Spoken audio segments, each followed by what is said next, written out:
From ruling the ancient world to facing modern persecution, the Assyrians have one of history's most dramatic stories.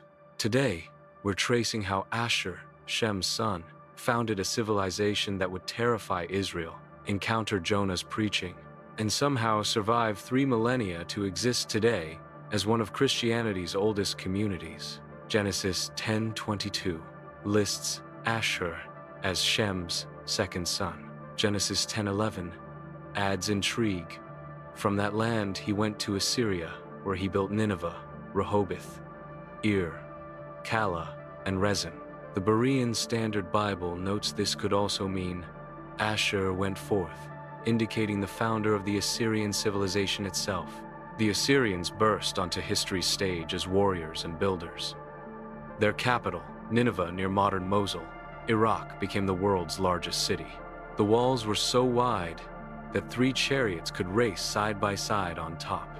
The library of Ashurbanipal contained 30,000 cuneiform tablets, preserving the Epic of Gilgamesh and countless other ancient texts. But here's what makes the Assyrian story unique. Unlike other ancient empires that vanished, the Assyrian people maintained their distinct identity even after losing political power. When their empire fell in 609 BC, the people didn't disappear. They adapted, survived, and eventually became one of the first nations to embrace Christianity. The transformation is stunning. The same Nineveh that Jonah reluctantly preached to, the empire that destroyed Israel's northern kingdom, became a center of early Christianity. By the 1st century AD, Assyrians were among those present at Pentecost. Thomas the Apostle and Thaddeus evangelized Assyria. By the 2nd century, Assyria had become so Christian that it sent missionaries to China and India. The Assyrian Church of the East, using Aramaic, a language closely related to ancient Assyrian, preserved Christianity in its Semitic context. While Western Christianity developed in Greek and Latin, Assyrian Christians maintained the language closest to what Jesus spoke. Their ancient liturgies and biblical manuscripts provide invaluable insights into early Christianity.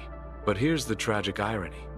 The descendants of one of history's most feared empires became one of Christianity's most persecuted minorities.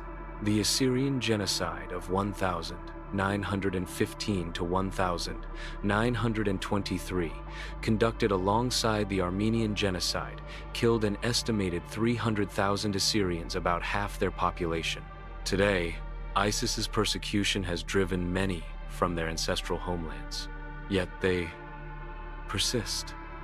Modern Assyrians in Iraq, Syria, Iran, and Turkey still speak Aramaic dialects directly descended from their ancient language. They maintain customs, foods, and traditions traceable to ancient Assyria. DNA studies confirm genetic continuity. Modern Assyrians show remarkable genetic similarity to ancient skeletal remains from Assyrian archaeological sites. Their survival strategy has been remarkable.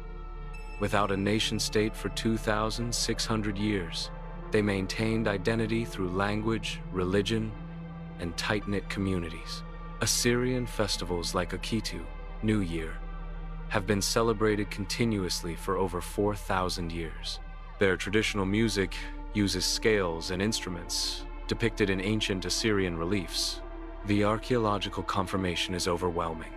Every major Assyrian city mentioned in the Bible, Nineveh, Calah, Dur-Sharrukin, has been excavated.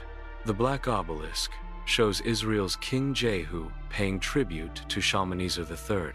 The Taylor Prism describes Sennacherib's siege of Jerusalem, matching 2 Kings 18 to 19.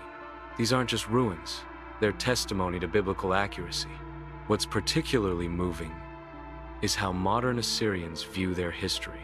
They acknowledge their ancestors' brutality. The Bible doesn't hide Assyria's cruelty, but they also celebrate Nineveh's repentance in Jonah's time.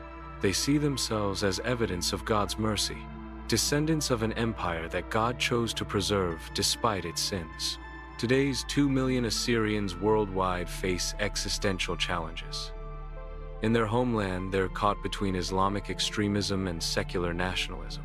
In diaspora, they struggle to maintain language and culture, Yet they continue witnessing to an unbroken chain stretching back to Asshur, son of Shem, son of Noah. The Assyrian story demonstrates God's sovereignty over nations. He raised them up as his instrument of judgment, sent Jonah to offer redemption, and preserved them through millennia of persecution. Today's Assyrian Christians remind us that God's promises transcend political power. They lost an empire, but gained an eternal kingdom. Next time, we'll explore how Aram gave the ancient world its international language, Aramaic, and why Jesus chose to speak this Semitic tongue. We'll discover how Syrian and Lebanese peoples trace their roots to this son of Shem. Until then, pray for our Assyrian brothers and sisters, maintaining their ancient witness in increasingly difficult circumstances. God bless, and see you next time.